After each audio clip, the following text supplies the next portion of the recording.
Thanks for joining me on my video about integration by inspection. This is a method for reversing the chain rule, which is a method of taking the derivative of a composition of two functions. I have the chain rule below because I think having that visual aid is a little bit helpful when you're trying to do this without u substitution.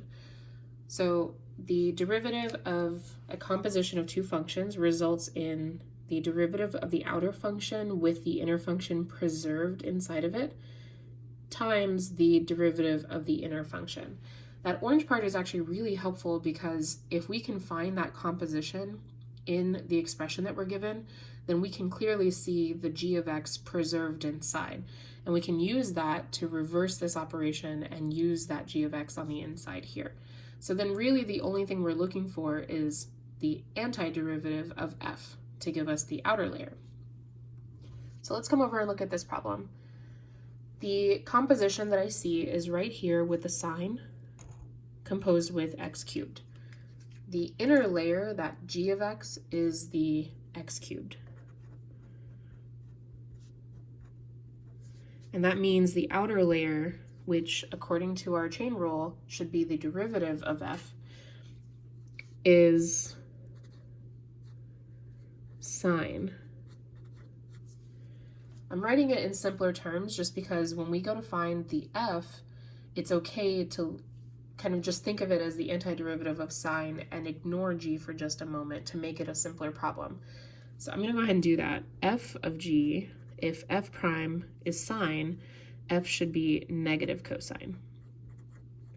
Okay, so this is most of our answer. The only thing we have left to do is double check that g prime is actually present like it's supposed to be.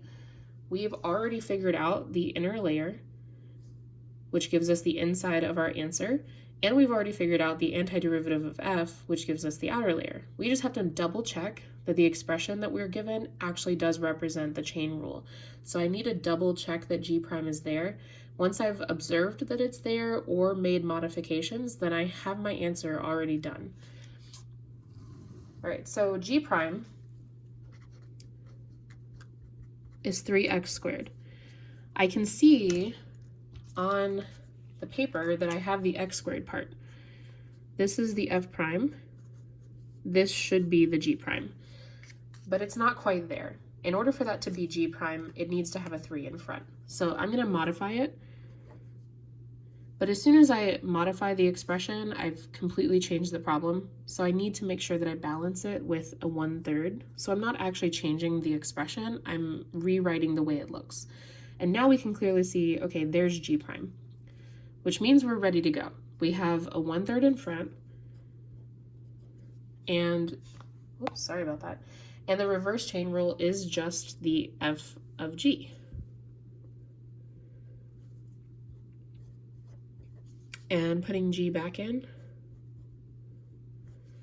And then, of course, our constant of integration. Let's just double check that our answer really does work by deriving this and making sure that we get back the same expression we started with at the beginning. So for this, I'm going to need chain rule. The coefficient can kind of just sit out front.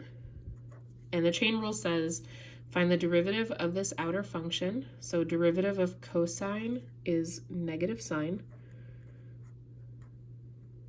times the derivative of the inner function. And then the derivative of a constant is 0, so we can leave that off. And now we just need to simplify. Double negative, 1/3 times 3, and we're left with the exact same expression we started with at the very beginning. So that means we did it right.